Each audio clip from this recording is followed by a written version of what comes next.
कोकण पदवीधर मतदारसंघाचे आमदार ॲडव्होकेट निरंजन डावखरे यांच्या संकल्पनेतून सुरू झालेल्या स्वर्गीय वसंतराव डावखरे स्मृती प्रतिष्ठानातर्फे आयोजित वसंत स्मृती आदर्श शिक्षक पुरस्कार 2025चा वितरण सोहळा ठाण्यात संपन्न झाला। या कार्यक्रमात 100 शिक्षकांचा, 25 शिक्षकेतर कर्मचारी आणि 10 शैक्षणिक संस्थांना त्यांच्या उत्कृष्ट कार्याबद्दल सन्मानित करण्यात आलं। यावेळी आमदार ॲडव्होकेट निरंजन डावखरे यांनी शिक्षक हे समाजाचे शिल्पकार असून त्यांचा सन्मान म्हणजे समाजाच्या प्रगतीचा गौरव असल्याचं सांगितलं। या कार्यक्रमाला ठाणे शहराचे आमदार संजय केळकर, खासदार विनय सहस्त्रबुद्धे, शिक्षक आमदार ज्ञानेश्वर म्हात्रे, शिक्षणाधिकारी, शिक्षक, विद्यार्थी आणि प्रतिष्ठित मान्यवरांची उपस्थिती मिळाली। ठाणे महानगरपालिकेच्या तिजोरीत खडखडाट असल्याचं पुन्हा एकदा समोर आले। पालिका दरवर्षी शहरातील गरजू आणि आर्थिकदृष्ट्या मागास महिलांना विविध योजनांच्या माध्यमातून अर्थ सहाय्य करते। यंदा मात्र निधीचं कारण देत पालिकेनं महिलांच्या योजनांच्या बजेटलाच कात्री लावली आहे। मागील वर्षी जवळपास 31,94,00,000 रुपयांचं वाटप दुर्धर, आजार, विधवा, घटस्फोटित महिला तसंच महिला बचत गटांना करण्यात आलं, परंतु यावर्षी फक्त 18 कोटी रुपये समाज कल्याण विभाग देणार आहे। त्यामुळे बजेटलाच कात्री लागल्यानं गरजू महिलांना देण्यात येणारं अनुदान देखील आपोआपच कमी होणार असल्यानं नाराजी व्यक्त होत आहे। ठाणे महानगरपालिका क्षेत्रातील महिला व बालकल्याण योजनेअंतर्गत दरवर्षीप्रमाणे यावर्षीही विविध 14 प्रकारच्या योजना राबवण्यात येणार आहेत। महानगरपालिका हद्दीतील रहिवाशी असणाऱ्या महिला आणि बालकांना या योजनांचा लाभ घेता येईल। दरम्यान या योजनेची व्याप्ती वाढवण्यात आल्याची घोषणा पालिकेनं करून स्वतःची पाठ थोपटण्याचा प्रयत्न केलाय। मात्र दुसरीकडे या योजनांवरील बजेटलाच कात्री लावली असून केवळ 18 कोटींचाच निधी मंजूर केलाय। त्यामुळे यंदा महिलांना अर्थसहाय्य कमी मिळणार आहे। दिव्यांग विद्यार्थ्यांना शालेय अनुदान, दिव्यांगांना व्यवसाय करण्यासाठी अनुदान तसंच त्यांना उदरनिर्वाहासाठी निधी वाटप केला जातो। मात्र गतवर्षीपासून दिव्यांगाच्या निधीत पालिकेनं काटछाट सुरू केली आहे। महिला व बालकल्याण विभागामार्फत देण्यात येणाऱ्या योजनेसाठी 6 नोव्हेंबरपासून अर्ज भरण्यास सुरुवात झाली आहे। ठाणे महानगरपालिकेच्या सर्व प्रभाग समिती कार्यालयात कार्यालयीन वेळेत अर्जही उपलब्ध करून देण्यात आले आहेत। 21 नोव्हेंबरपर्यंत अर्ज प्रभाग समिती कार्यालयात स्वीकारण्यात येणार असून एका लाभार्थ्यास एकाच योजनेचा लाभ घेता येईल अशी जाहिरात पालिकेनं प्रसिद्ध केली आहे। कामाला महत्त्व देणारी, संकटात साथ देणारी आणि आपत्तीत मदत करणारी ही खरी शिवसेना आहे। कल्याण डोंबिवलीमध्ये खासदार श्रीकांत शिंदे यांनी केलेल्या विकास कामांची पोचपावती जनता या निवडणुकीत नक्की देईल असा विश्वास उपमुख्यमंत्री एकनाथ शिंदे यांनी व्यक्त केलाय। ठाण्यातील स्वर्गीय गंगूबाई शिंदे सभागृहात कल्याण डोंबिवलीतील भाजपचे 3 नगरसेवक आणि इतर लोकप्रतिनिधी आणि पदाधिकाऱ्यांनी उपमुख्यमंत्री एकनाथ शिंदे यांच्या उपस्थितीत शिवसेनेत प्रवेश केला। यावेळी महापालिकेतील नगरसेवक विकास म्हात्रे, त्यांच्या पत्नी कविता म्हात्रे, उभाटा गटाचे संपर्क प्रमुख साईनाथ तारे, नंदू धुळे, दिलखुश माळी, कैलास शेलार, विक्रम माळी यांच्यासह अनेक कार्यकर्त्यांनी शिवसेनेत जाहीर प्रवेश केला। उपमुख्यमंत्री एकनाथ शिंदे यांनी सर्वांचं स्वागत करून त्यांना शुभेच्छा दिल्या। मुख्यमंत्री असताना आम्ही लोकाभिमुख आणि कल्याणकारी योजना राबवल्या, बंद पडलेले प्रकल्प पुन्हा सुरू केले आणि विकासाला चालना दिल्याचं शिंदे यांनी सांगितलं। त्यात लाडकी बहीण योजना ही महत्त्वाची योजना असून ती कधीही बंद होऊ देणार नाही। लाडक्या बहिणींनी विधानसभा निवडणुकीत महायुतीला भरभरून पाठिंबा दिला, त्यामुळेच राज्यात महायुतीची सत्ता आल्याचंही त्यांनी सांगितलं। कल्याण डोंबिवलीचा कायापालट खासदार श्रीकांत शिंदे यांनी केला आहे। बहुतांश रस्ते काँक्रीट झाले आहेत। हजारो कोटींचा निधी विकास कामांसाठी दिला गेलाय। मेट्रोचं कामही जलद गतीनं सुरू असून क्लस्टर योजनेतून नागरिकांच्या घरांचं स्वप्न लवकरच साकार होईल असंही त्यांनी सांगितलं। सर्व नागरिकांना आवाहन करण्यात येत आहे की सध्या डासांमार्फत पसरणाऱ्या डेंग्यू या आजाराचा प्रसार रोखण्यासाठी प्रत्येकाने पुढील प्रमाणे कार्यवाही करावी। डेंग्यू आजार एडिस इजिप्ती हा डास चावल्याने होतो। या डासांची पैदास साचलेल्या किंवा साचवलेल्या स्वच्छ पाण्यामध्ये होते। 8 दिवसांपेक्षा जास्त दिवस पाणी उघडे व साचून राहिल्यास त्यात डास अंडी घालतात। अंड्यांच्या अळ्या तयार होऊन पुढे डास तयार होतात। यासाठी आपल्या घरातील पाणी साठे उदाहरणार्थ बॅरल्स, पिंपे, टाक्या, हौद, रांजणे इत्यादी दर आठवड्याला रिकामे करून घासून पुसून कोरडे करून पुन्हा भरावे। 1 दिवस कोरडा दिवस म्हणून पाळावा।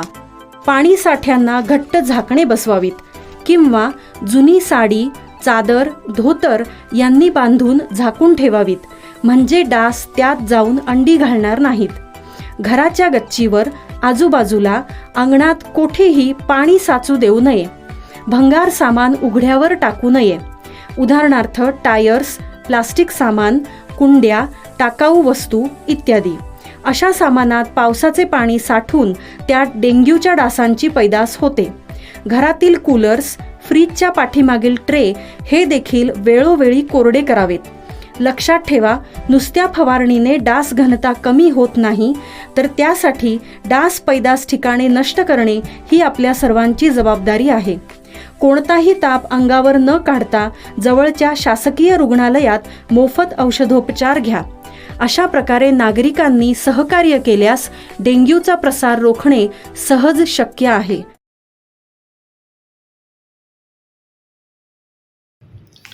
ठाणे रेल्वे स्थानकातील फलाट क्रमांक 2, 3 आणि 4ची लांबी वाढवण्यात आल्यानं 15 डब्यांची लोकल थांबण्याचा मार्ग मोकळा झालाय. फलाटांवर जास्तीत जास्त एक्सिलेटर बसवण्याचं काम तेजीत सुरू आहे. साफ आणि स्वच्छ शौचालयगृहही आता प्रवाशांना उपलब्ध होणार आहेत. पावसाळ्यात रुळांवर साठणाऱ्या पाण्याचा निचरा होण्यासाठी मायक्रोटेकद्वारे भूमिगत वाहिन्या टाकण्याचं काम सुरू आहे. रेल्वे स्थानकांवर स्वच्छ पाण्याची सुविधा उपलब्ध होणार आहे. ही सर्व विकास कामं खासदार नरेश म्हस्के यांच्या प्रयत्नांनी सुरू असून त्यांनी आज रेल्वे स्थानकाचा पाहणी दौरा करत विकास कामांचा आढावा घेतला. तसंच विकास कामात कोणतीही दिरंगाई खपवून घेतली जाणार नाही अशी तंबीही खासदार नरेश म्हस्के यांनी रेल्वेच्या अधिकाऱ्यांना दिली आहे. खासदार म्हणून निवडून आल्यापासून नरेश म्हस्के यांनी प्रवाशांसाठी ठाणे रेल्वे स्थानकात अधिकाधिक सुविधा देण्यावर भर दिलाय. अवघ्या 1 वर्षाच्या कालावधीत ठाणे स्थानकाचा कायापालट होताना दिसत आहे. खासदार नरेश म्हस्के यांच्या प्रयत्नांनी आणि सूचनेनुसार ठाणे रेल्वे स्थानकात विविध विकास कामं सुरू आहेत. या कामांचा आढावा घेण्यासाठी खासदार नरेश म्हस्के यांनी मध्य रेल्वेच्या अधिकाऱ्यांसमवेत आज पाहणी दौरा केला. वाढती प्रवाशांची गर्दी लक्षात घेऊन फलाट क्रमांक 2, 3 आणि 4ची लांबी वाढवण्याची मागणी खासदार नरेश म्हस्के यांनी रेल्वे प्रशासनाकडे केली होती. ती मंजूर होऊन कामास सुरुवात झाली आहे. आता हे काम तेजीत सुरू असून 15 डिसेंबरपर्यंत हे काम मार्गी लागणार आहे. 31 डिसेंबरपासून या 3ही फलाटांवर 15 डब्यांची लोकल धावणार आहे. लांबी वाढवल्यानं 3 अतिरिक्त डब्यांमधून ठाणेकरांना सुखकारक आणि आनंददायी प्रवास करता येणार असल्याचं खासदार नरेश म्हस्के यांनी सांगितलं. फलाट क्रमांक 5 आणि 6वर एक्सिलेटर बसवण्याचं काम पूर्णत्वाच्या मार्गावर आहे. आत्तापर्यंत 4 नवीन एक्सिलेटर बसवण्यात आले आहेत. एका एक्सिलेटरचं काम प्रलंबित असून यावरून खासदार नरेश म्हस्के यांनी अधिकाऱ्यांना चांगलंच फैलावर घेतलं. फलाट टावर एक्सिलेटरला अडथळा ठरणारे मंदिर स्थलांतरित करून एक्सिलेटरचं काम 3 दिवसात सुरू करण्याच्या सूचनाही देण्यात आल्यात. पावसाळ्यात रेल्वे रुळांवर पाणी साठतं आणि लोकलचा वेग मंदावतो. यासाठी मायक्रोटेकद्वारे भूमिगत वाहिन्या टाकण्याचं काम हाती घेतलं आहे. मात्र पावसाळ्यात हे काम बंद होतं. आता हे काम सुरू झालं असून डिसेंबरपर्यंत हे काम पूर्ण होणार आहे. ठाणे रेल्वे स्थानकात स्वच्छ पिण्याच्या पाण्याची व्यवस्था करण्यासाठी ठिकठिकाणी फिल्टर डेपो उभारण्याच्या सूचना खासदार नरेश म्हस्के यांनी केल्या आहेत. ठाणा स्टेशनवर प्रवाशांची संख्या दिवसेंदिवस वाढते. त्यामुळे लोकल ज्या 12 डब्याच्या आहेत त्या 15 डब्याच्या लोकल त्या ठिकाणी थांबल्या पाहिजेत. या दृष्टीने मी खासदार झाल्यापासून मी पाठपुरावा केला आणि आपण पाहताय प्लॅटफॉर्म नंबर 2, प्लॅटफॉर्म नंबर 3 आणि प्लॅटफॉर्म नंबर 4 हे लोकलचे जे प्लॅटफॉर्म आहेत त्याची 12 डब्यांच्या ठिकाणी 15 डबे थांबावे या दृष्टीने काम सुरू झालेलं आहे आणि त्या कामाची पाहणी करण्याकरता मी या ठिकाणी आलो होतो. वारंवार मागणी करून या लोकांच्या मागण्या आम्ही पूर्ण केलेल्या आहेत. प्लॅटफॉर्म नंबर 3वर एक मंदिराची अडचण, छोटं मंदिर आहे, त्याची अडचण त्या ठिकाणी येत होती, त्यामुळे ते काम थांबलं होतं. त्याही कामाची आम्ही पाहणी केली आणि आम्ही रेल्वेला सांगितलेलं आहे की ते मंदिर आहे, ते छोटंसं मंदिर आहे, ते आपण दुसरीकडे शिफ्ट करू आणि त्या ठिकाणी प्लॅटफॉर्मची काय लांबी वाढणार आहे ती वाढूया.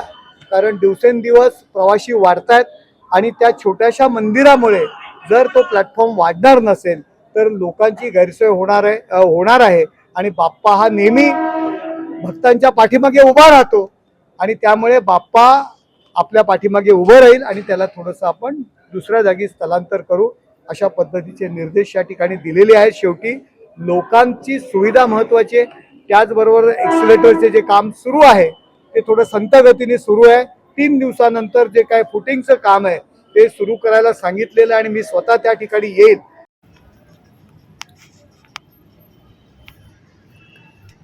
ठाण्यातील 20 वर्ष जुन्या स्वामी समर्थांच्या मठांवर ठाणे महापालिकेनं कारवाई केली आहे. या कारवाईमुळे स्वामी समर्थांच्या भक्तांमध्ये तीव्र संताप व्यक्त केला जात असून आज स्वामी समर्थ भक्तांनी थेट महापालिका मुख्यालयात प्रवेश करून ठाणे महापालिकेविरोधात घोषणाबाजी केली. तसंच स्वामी समर्थांची आरती गायली. काहींनी महापालिकेत खाली बसून ठिय्या मांडला. त्यामुळे महापालिकेत एकच गोंधळ निर्माण झाला होता. वडबंदर येथील आनंदनगर भागात स्वामी समर्थांचं 20 वर्ष जुनं मठ आहे. हे मठ माडाच्या जागेत असून अनेक वर्षांपासून या जागेवरून वाद सुरू होता. हजारो नागरिक येथे दर्शनासाठी येत असतात. येथे बालसंस्कार तसंच इतर उत्सव देखील मोठ्या प्रमाणात साजरे होतात. येथे उद्यान उभारलं जाणार असल्यानं येथील मठावर कारवाई करण्यास ठाणे महापालिकेनं सुरुवात केली आहे. त्यानंतर राष्ट्रवादी काँग्रेस शरद पवार गटाचे मनोज प्रधान, शिवसेना ठाकरे गटाचे प्रदीप पुर्णेकर यांच्यासह विविध पक्षाच्या कार्यकर्त्यांनी विरोध करत ठाणे महापालिकेवर मोर्चा काढण्याचा निर्णय घेतला. ही कारवाई करताना देखील महापालिकेविरोधात येथील नागरिकांनी नाराजी व्यक्त केली. आज मोठ्या प्रमाणात स्वामी समर्थांचे भक्त एकत्र आले होते. त्यांच्यासोबत मनसेचे नेते अविनाश जाधव यांच्यासह इतर पक्षाचे कार्यकर्तेही होते. या सर्वांनी ठाणे महापालिकेच्या मुख्यालयात प्रवेश केला. महिलांचे प्रमाण यामध्ये अधिक होतं. महापालिका मुख्यालयात प्रवेश करताच महापालिकेचे सुरक्षा रक्षक आणि पोलीस कर्मचारी तैनात झाले. त्यामुळे गोंधळाचं वातावरण निर्माण झालं होतं. महापालिका कर्मचाऱ्यांच्या सुरक्षेसाठी कड निर्माण करण्यात आलं होतं. अखेर आंदोलकांनी स्वामी समर्थांच्या नावानं आरती गाण्यास सुरुवात केली. त्यामुळे काही काळ तणावाचं वातावरण निर्माण झालं होतं. माझं मत असं आहे की ठाण्यामध्ये जर ठाण्यात फिराल तर अनेक प्रॉपर्टीना नेत्यांच्या मंत्र्यांच्या आई वडिलांची नावं आहेत. कशासाठी? काय केलं एवढं त्यांनी की त्यांच्या आई वडिलांची नावं देऊन तुम्ही ठाण्यामध्ये विविध गोष्टी भांडता? जागा सरकारी, पैसे सरकारचे आणि नावं यांच्या आई बापाची का? कशासाठी यांच्या आई बापांची नावं पाहिजेत? या सगळ्याला याच्या पुढे आम्ही विरोध करणार आहोत. ठाण्यात अनेक मोठी मोठी लोक होऊन गेली, त्यांची नावं द्या ना. तुमच्या आई बापांची नावं कशाला देताय सगळ्या गोष्टींना? सो माझं मत आहे स्वामी मठ हलणार नाही. स्वामी मठाला जर हलवायचं असेल तर पहिलं आम्हाला सगळ्यांना हटवावं लागेल. आज इथे जर आम्ही 100-200 लोकांनी असू, आज जर आम्ही इथे 100-200 500च्या संख्येने असू तर उद्या आम्ही 10,000च्या संख्येने असू. जिल्ह्यातले सगळे म्हणजे आम्ही ठाणे शहरात अपील करू, जेवढे स्वामी भक्त त्यांना रस्त्यावर उतरायला. आणि जेव्हा ते होईल ना तेव्हा मग तुमचं सळो की पळो होऊन जाईल. आमच्या नादाला लागू नका, स्वामींच्या नादाला लागू नका. स्वामींचं मठ तिथनं हलणार नाही आणि हटलं तर तुम्हाला पहिला आम्हाला हटवावं लागेल.